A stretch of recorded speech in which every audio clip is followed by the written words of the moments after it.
नमस्कार, अपन समाचारमा स्वागत छ। सुरु गरौँ मुख्य समाचारबाट। सरकारको 5 बुँदे प्रतिबद्धतापछि गङ्गामाया अधिकारीको अनसन स्थगित। डाक्टर केसीको जीवन रक्षाको माग गर्दै विभिन्न स्थानमा प्रदर्शन। केसीको माग पूरा गर्नको लागि दबाब दिन चिकित्सक सङ्घद्वारा राज्यपाललाई अनुरोध। सामाजिक न्याय सहितको समुन्नत लोकतन्त्र स्थापित गर्ने सरकारको मार्गचित्रलाई नबुझेर मानवाधिकार बिर्सेको टिप्पणी हुने गरेको प्रधानमन्त्री ओलीको दाबी। संघीय संसदमा दर्ता भएको चिकित्सा शिक्षा विधेयक समग्र चिकित्सक शिक्षा क्षेत्रको विकासका लागि आवश्यक व्यवस्था गरिएको विरोध गर्नुको औचित्य नरहेको शिक्षा मन्त्री पोखरेलको भनाई। र प्रदेश नम्बर 2 मा विद्यमान शिक्षाको चुनौती र त्यसका समाधानका विषयमा जनकपुर धाम अन्तर्क्रिया कार्यक्रम सम्पन्न। अब समाचार विस्तारमा। सरकारको 5 बुँदे प्रतिबद्धतापछि गङ्गामाया अधिकारीले अनसन स्थगित गर्नुभएको छ।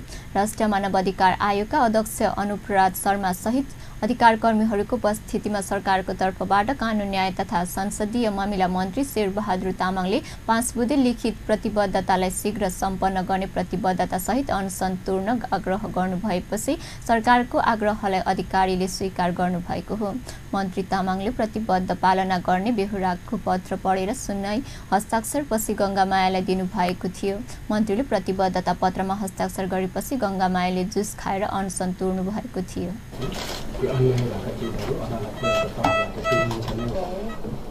यो काभ्रेमा मोडीमा हामीहरू सरकारको प्रतिनिधि गर्नुहुन्छ। मेरो छोरा मारिदिए, श्रीमान मारिदिए।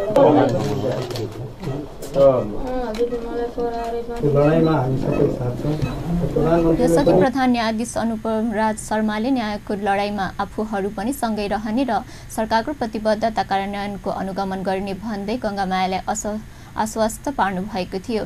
गङ्गामायाले तोकेको प्रतिनिधि र सरकारका प्रतिनिधि सहितको अनुगमन समिति बनाउने र सो समितिले प्रतिबद्धता कार्यान्वयनको अनुगमन गर्ने सहमति भएको छ।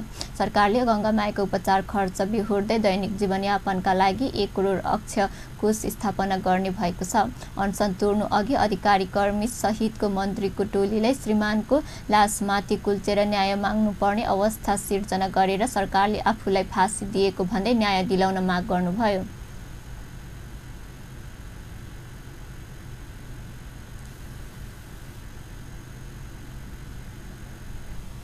उहाँले सरकारले अपराधीलाई समातेर आजीवन कैद नगरेसम्म अन्न नखाने बताउनुभयो।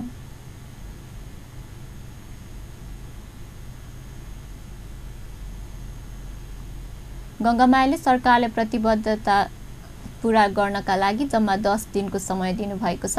10 दिनभित्र प्रतिबद्धता पूरा नभए 11औं दिनदेखि फेरि अनसन सुरु गर्ने चेतावनी दिनुभएको छ।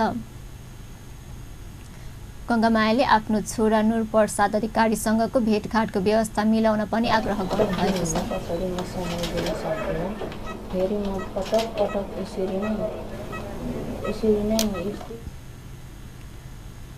डाक्टर गोविन्द केसीको जीवन र रक्षा माग गर्दै वीरगञ्जमा प्रदर्शन भएको छ।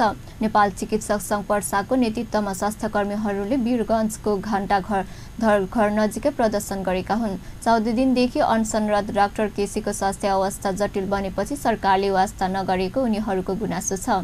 उनीहरूले डाक्टर केसीको जीवन रक्षा र माग तत्काल सम्बोधन गर्न माग गरेका छन्। डाक्टर केसीको माग तत्काल सम्बोधन नगरिए स्वास्थ्य संस्था बन्द गरी आन्दोलनमा उत्रिन बाध्य हुने पनि उनीहरूले चेतावनी दिएका छन्।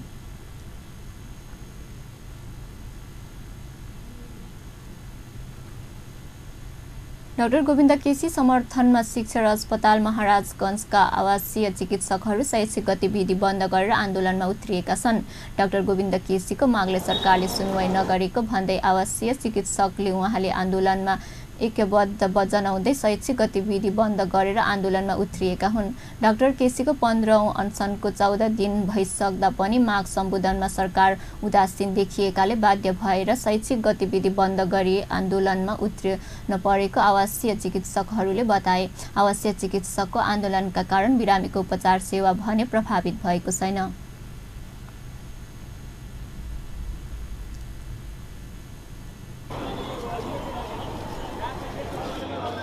डाक्टर केसीको अनसनको 15औं अनसनको 14औं दिनमा छौँ र अझै पनि सरकारले एकदम व्यवस्थापूर्ण व्यवहार गरिरहेको भएर हामी आन्दोलित हुन बाध्य भएका छौँ। हामी आजदेखि सम्पूर्ण शैक्षिक गतिविधिहरू बन्द गरेर हामी समर्थनमा लागि परेका छौँ। अस्पतालहरू कुनै पनि बन्द छैनन् र हामीले बिरामीलाई कुनै पनि प्रकारको क्षति नपुगोस् भनेर यहाँबाट फ्याकल्टी कर्मचारीहरू र रेजिडेन्टहरू आकस्मिक सेवामा चाहिँ लागि परेका छौँ र यसले यस्तो भ्रम सृजना नहोस् कि अस्पताल बन्द छ यस्तो छ भनेर कुनै न्युजमा लेख्यो भन्नेमा यसलाई विश्वास नगर्नु होला। हामी चाहिँ शैक्षिक गतिविधिहरू बन्द गरेर यो आन्दोलनमा भूमिन बाध्य भएका छौँ।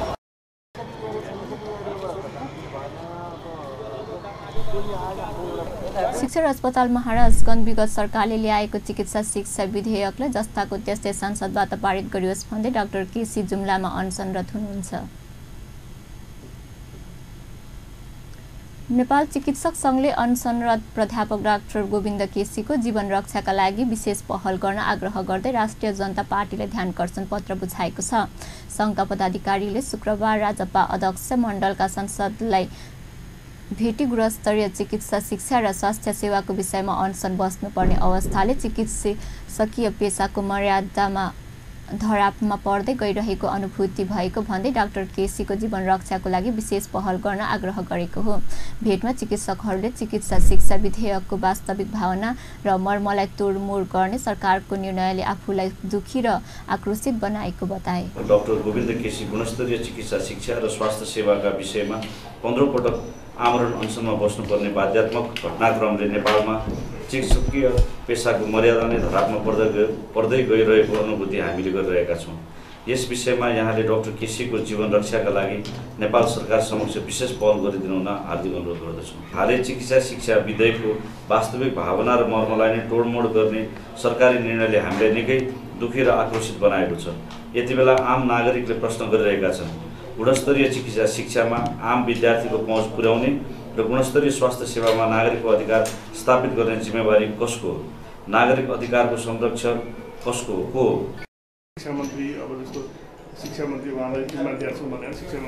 डाक्टर केसीको मागमा राजनीतिक दलहरू मौन बस्ने हो भने विधिको शासन धरापमा पर्ने र चिकित्सा शिक्षा क्षेत्रमा अकल्पनीय अवस्था सिर्जना हुने भएकाले विद्यमान समस्याको निराकरण हुनुपर्ने निष्कर्ष संघले निकालेको छ। संघले विद्यमान समस्या समाधानका लागि पहल नभएमा मुलुकभरि आकस्मिक बाहेकका सबै स्वास्थ्य सेवा ठप्प पार्न बाध्य हुने चेतावनी पनि दिएको छ। मौन बस्यो भने विधिको शासन धरापमा पर्छ र चिकित्सा शिक्षा क्षेत्रमा अकल्पनीय अव्यवस्था आइपर्छ। तसर्थ अध्यक्ष मण्डलज्यूको पहलमा विद्यमान समस्याको निराकरणका लागि विशेष पहल गरिदिनु हुन अनुरोध गर्दछौँ। नेपाल चिकित्सक सङ्घको आग्रहलाई अस्वीकार गरेको खण्डमा डाक्टर गोविन्द केसीको जीवन रक्षाका लागि देशभर आकस्मिक सेवा बाहेक सम्पूर्ण स्वास्थ्य सेवा बन्द गर्ने सम्मका आन्दोलन घोषणा गर्ने सङ्घ बाध्य हुनेछ। आधिकारिक हिसाबले निर्णय गर्ने विज्ञप्ति इतिहास हो। मण्डलका सदस्य राजेन्द्र महतोले राज्यले बिना शर्त वार्ता टोली गठन गरी कुनै पनि अवस्थामा डाक्टर केसीको जीवन रक्षा गर्नुपर्ने बताउनुभयो। उहाँले डाक्टर केसीको माग सम्बोधन र उहाँले जीवन रक्षाका लागि आवश्यक पहल गर्ने प्रतिबद्धता पनि जाहेर गर्नुभयो। उहाँको जीवन रक्षाको लागि हामी प्रतिबद्ध रहनुपर्छ। हाम्रो पार्टी पुरै प्रतिबद्ध छ र राज्यले चाहिँ कुनै पनि हालतमा उहाँको जीवन रक्षा नै गर्नुपर्छ। वार्ताको माध्यमबाट उहाँले उठाएका मागहरूलाई कसरी समाधान गर्ने तर्फ राज्य चाहिँ अगाडि बढ्नुपर्छ र यसको लागि वार्ता टोली वार्ता गर्न उहाँ तयार हुनुहुन्छ। यहाँले भर्खरै भन्नुभयो यो अवस्थामा सरकारले बिना हिचक बिना कुनै शर्त तुरुन्त वार्ता टोली चाहिँ गठन गर्नुपर्छ।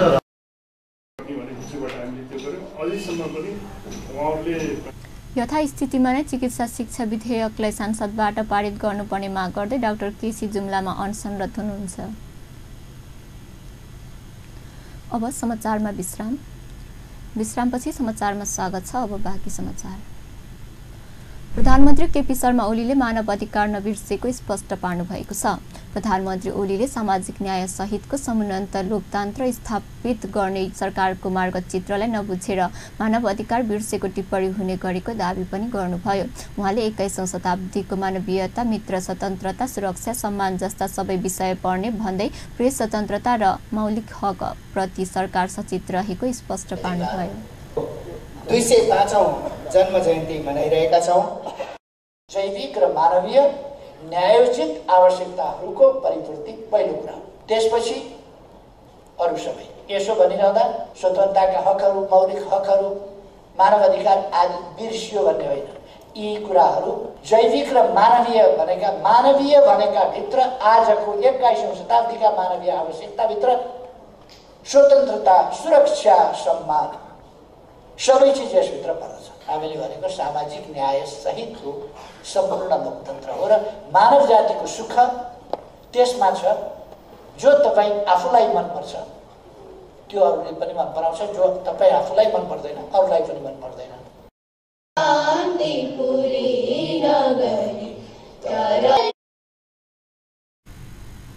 मदन भण्डारी कला साहित्य प्रतिष्ठानले शुक्रबार राजधानीमा गरेको हिम्मत खण्ड कला साहित्य सम्मेलनको उद्घाटन गर्दै प्रधानमन्त्री ओलीले कडा सुशासन र तीव्र विकासबाट मुलुकलाई समृद्ध बनाउने दोहोर्याउनुभयो। सत्ताको दुरुपयोग, चाकरी र दमन गरेर समृद्ध हुने विगतको परम्परा भन्दा फरक आफ्नै साधन र स्रोत र बुद्धिबाट मुलुकलाई समृद्ध मुलुक बनाउने बताउनुभयो।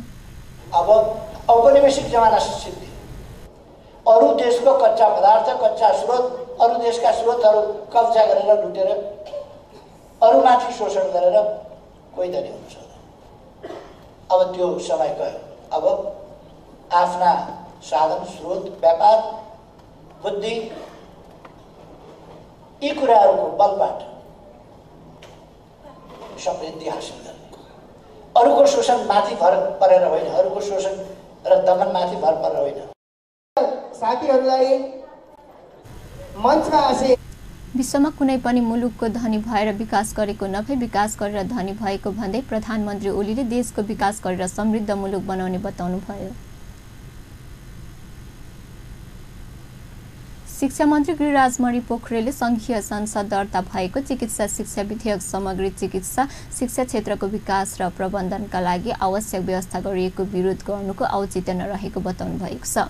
विगतको सरकारले ल्याएको चिकित्सा शिक्षा विधेयकलाई जस्ताको त्यस्तै संसदबाट पास गर्नुपर्ने माग गर्दै डाक्टर गोविन्द केसी जुम्लामा अनसन बसिरहेका बेला सरकारका मन्त्रीले वर्तमान सरकारले ल्याएको विधेयक उत्कृष्ट नरहेको दावी गर्नुभयो।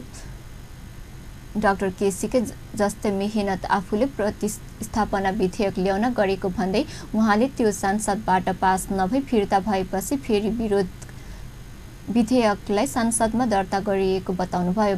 विधेयकले नयाँ मेडिकल कलेजको स्वीकृति दिने, नयाँ मेडिकल कलेज खोल्ने तथा समग्र चिकित्सा शिक्षाको अनुगमन र नियमन गर्नका लागि शक्तिशाली आयोगको व्यवस्था गरेकाले त्यस विषयलाई उठाउनु जरुरी नभएको तर्क उहाँले गर्नुभयो। माथिमा कार्यदलले दिएको सुझावलाई हुबहु स्वीकार गर्न नसकिने भन्दै उहाँले विश्वविद्यालय शिक्षा र विद्यालय शिक्षा हेर्ने निकाय भिन्न हुनुपर्ने दावी गर्नुभयो। युनिभर्सिटी र प्रतिष्ठान भन्दा बाहिरपट्टि पनि नेपालमा पिजी प्रोग्राम एमडी गर्न चाहनेहरूलाई पढाउन सक्ने गरी आयोग बनाइयो। जस्तो तपाईँ बेलायतको एफआरसिएस मोडल भन्नुहुन्छ भने त्यो कुनै हस्पिटल चाहिँ युनिभर्सिटीसँग गाँसिएको छैन, प्रतिष्ठानसँग गाँसिएको छैन, तर राम्रो हस्पिटल छ भने आयोगले त्यो पिजी पढाउने व्यवस्था गर्न सक्दछ भने त्यहाँ स्पेसियालिटीको एउटा छुट्टै बोर्ड पनि त्यसमा व्यवस्था गरिएको छ र त्यसलाई लैजान अर्को ऐन बनाउनुपर्छ पार्लियामेन्टमै ल्याएर। अनि यो 10 वर्षको लागि जो रोक लगाइएको छ, पहिले केही वर्ष त बितिसके हामीहरूका, अब यो रोक लगाउने जिम्मेवारी पनि आयोगलाई दियौँ। आयोगले नै यसको मापदण्ड बनाओस् र टुङ्ग्याओस्। कति वर्ष रोक लगाउँछ मलाई भन्नुहुन्छ भने म यो सन्तुलित विकासको दृष्टिकोणले, सङ्घीयताको दृष्टिकोणले अरू प्रदेशका मेडिकल कलेजहरूलाई सफल बनाउने हो भने काठमाडौँमा केही समयसम्म रोक लगाउनुपर्छ भन्ने पक्षकै हुँ म।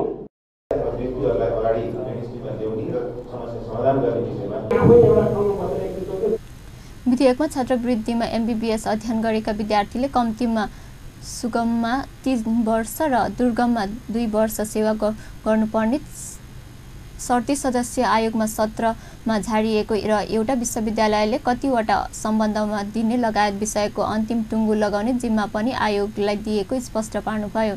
चिकित्सा शिक्षा विधेयकले लिएर आफूमाथि काठमाडौँमा 10 वर्ष मेडिकल कलेज खोल्न दिन हुँदैन भन्ने प्रावधान झिकिएको सम्बन्धमा छात्रवृत्ति तथा 300 शून्य भए पनि मेडिकल कलेजको सम्बन्धन दिन लागि भन्ने आरोप लाग्दै आएको उल्लेख गर्दै उहाँले पत्रकारिता क्षेत्रमा विषयगत दक्षताको कमी देखिएको टिप्पणी गर्नुभयो। विकसित अहिले भएको प्रविधिको आधारमा पत्रकारितालाई जस्तो ढङ्गले प्रयोग गरिएको छ, जस्तो बाहिर प्रस्तुत भएको छ, तपाईँ पत्रकारै भएर एकछिन सोच्दाखेरि यसभित्र पनि कुनै प्रोफेसनल इथिक्स चाहिँ जरुरी छ कि छैन, के लेख्नु हुने हो र के लेख्नु नहुने हो।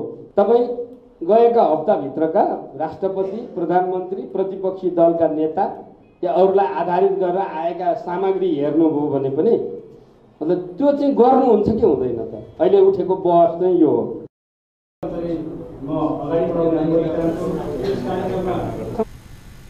शिक्षा मन्त्री पोखरेलले पार्टी पत्रकारिता भन्दा माथि उठेर सही सत्य र तथ्यको आधारमा समाचार सम्प्रेषण गरी पेशागत उत्तरदायित्व वहन गर्न पत्रकारहरूलाई सचेत गराउनु भयो। नाम गरेको छ भनिराख्नु पर्दैन, त्यो वास्तवमा त्यो पत्रकारिताको जो मर्म छ त्यसकै हत्या गरिदिएको छ। अर्को हाम्रो बिग्रिएको भनेको पार्टी पत्रकारिता छ। मेरो पार्टीको ठिक, अर्काको बेठिक, गुड पत्रकारिता तपाईँ त्यो ढङ्गले पनि लिन सक्नुहुन्छ। त्यो पनि एकदमै त्यसले जसरी सत्यलाई पक्रिनु पर्ने र अगाडि बढाउनु पर्ने त्यसरी अगाडि बढाउन दिँदैन त्यसले। अब अहिले पछिल्लो बेलामा खोजी अनुसन्धान तथ्यमा आधारित भएको पत्रकारिताका मर्म र प्रोफेसनलिजमलाई पक्रेर अगाडि बढिरहेको छ। यो चाहिँ यो कर्पोरेट हाउसहरूको हातमा गयो भने त्यो पनि खत्तम हुन्छ। त्यसबाट बच्यो भने यो सही ढङ्गले जान्छ जस्तो लाग्छ, जनताको पक्षमा जान्छ।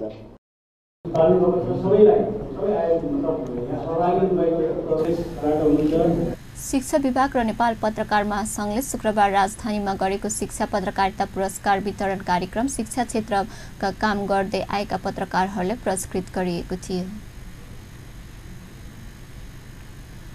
संसद गतिविधि सञ्चालन प्रक्रिया सम्बन्धमा सरकार कडा रूपमा प्रस्तुत हुने तयारी गरेको छ। नेपाल कम्युनिस्ट पार्टी 3 नम्बर प्रदेशका सांसदहरूसँग शुक्रबार सिंहदरबारमा भेट गर्दै प्रधानमन्त्री केपी शर्मा ओलीले सामान्य विषय सांसद अवरोध गर्ने परिपाटीको अन्त्य गरिने बताउनु भएको हो। संसदीय अभ्यासमा 1 जना मात्रै सांसद उभिएर विरोध जनाएको अवस्थामा संसद बैठक प्रभावित हुन्छ। संविधान कार्यान्वयनका लागि अझै थुप्रै कानुन बनाउनु पर्ने अवस्थामा प्रतिपक्षी दलले सामान्य विषयमा पनि अडान राख्दै संसद बैठक सञ्चालन गर्न नदिएको अवस्थामा समयमै कानुन बन्नेमा सांसदहरूले शङ्का व्यक्त गरेपछि प्रधानमन्त्री 1-2 जना सांसद उभिँदैमा संसद बैठक अवरुद्ध हुने चलनको अन्त्य हुने बताउनु भएको हो। संसद बैठक अवरुद्ध, संसद बैठकको सरकारले संसद अवरुद्ध हुने अवस्थाको अन्त्य गरिने बताउनु भएको छ। प्रधानमन्त्रीले अब प्रतिपक्षी दलका 1-2 जना सांसद उभिँदैमा संसद अवरुद्ध नहुने भन्दै आफ्ना अडानमा कायम रहने सांसदहरूलाई निर्देशन दिनुभयो। सांसद कृष्ण भक्त पोखरेलले जानकारी दिनुभयो। मेरो गाउँको लक्षित सांसदहरूले विशेष गरी भूकम्प प्रभावित क्षेत्रमा अझै पनि आवास निर्माणको समस्याका कुरा, अहिले बजेटमा ल्याएका कुराहरूमा जस्तो ऋण प्रवाहका कुरामा त्यसको सुनिश्चितताका कुरा र अहिले जति पनि कानुन निर्माणको तहमा अहिले विशेष पार्लियामेन्टमा संसद अवरोधको स्थिति जे देखा परेको छ, 2 जना सांसद उभिने बित्तिकै संसदीय प्रक्रियाको निरन्तरता सांसदहरूले कानुन निर्माण ढिलाइ नगर्न, संसदीय समितिहरूको गठनलाई तीव्रता दिन तथा भूकम्प प्रभावित क्षेत्र आश्वास निर्माण बजेटमा उल्लेख गरिएको विषयको कार्यान्वयन लगायत विषयमा प्रधानमन्त्रीको ध्यानकर्षण गराएका थिए। अब फेरि समाचारमा विश्राम। विश्रामपछि समाचारमा स्वागत छ। अब बाँकी प्रसङ्ग। अपङ्गता भएका 8 जना व्यक्तिलाई सिपसँगै सिलाइ मसिन प्रदान गरिएको छ। नेपाल अपाङ्ग सङ्घ खगेन्द्र नवजीवन केन्द्रले नेपाल सरकार महिला विकास तथा समाज कल्याण मन्त्रालयको सहयोगमा जनकपुर धाम उपमहानगरपालिका मार्फत अपाङ्गता भएका व्यक्तिहरूलाई जीवन उपयोगी सिप तथा व्यावसायिक तालिम अन्तर्गत 3 महिने तालिम समेत प्रदान गरिएको थियो। तालिम समापन समापन समारोहको अवसरमा उत्कृष्ट सिलाइ सिकेका 8 जनालाई सिलाइ मेसिन समेत प्रदान गरिएको छ।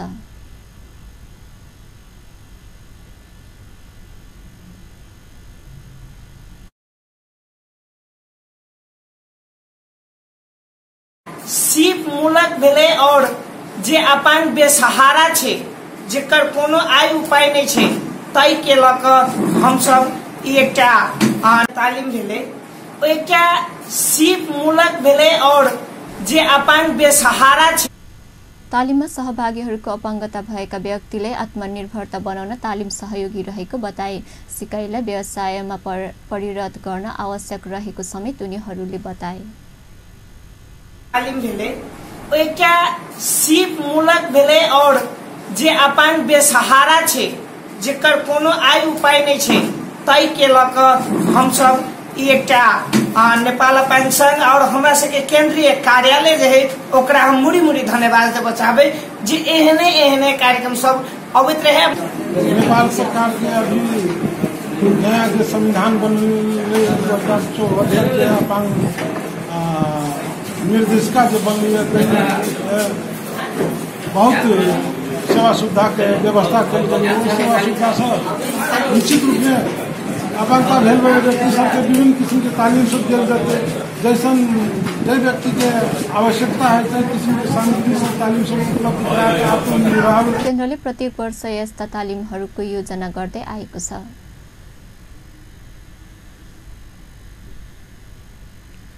प्रदेश नम्बर 2 मा विद्यमान शिक्षाको चुनौती र त्यसका समाधानका विषयमा जनकपुर धाममा अन्तर्क्रिया कार्यक्रम सम्पन्न भएको छ। सामाजिक विकास मन्त्रालयको आयोजनामा भएको कार्यक्रममा शिक्षा क्षेत्रका विभिन्न स्टेक होल्डरलाई सहभागी गरे चुनौती र समाधानको विषयमा बहस गरिएको छ। सञ्चारकर्मीको र यी समूहहरूले आफ्नो शिक्षा सम्बन्धी कार्य गर्दै जाँदाखेरि शिक्षामा के कस्ता चुनौतीहरू हामीले अनुभव गरेका छन् त्यो चुनौतीको कलेक्सन र त्यो चुनौतीलाई समाधान कसरी गर्ने त्यसको सम्भावित उपायहरूबारे पनि हामी छलफल गर्नेछौँ। कार्यक्रममा प्राविधिक शिक्षालय, संस्थागत शिक्षाहरू, सामुदायिक विद्यालयहरू, राष्ट्रिय परीक्षा बोर्ड र सङ्घ संस्थाका प्रतिनिधिहरूले अलग अलग समूहमा विभाजन गरी चुनौती र समाधानको तर्क सङ्कलन गरिएको छ। कार्यक्रममा प्रदेश सभा सदस्यहरू, शिक्षा विभागका उपनिर्देशक बाबुराम ढुङ्गाना सहितको उपस्थिति थियो।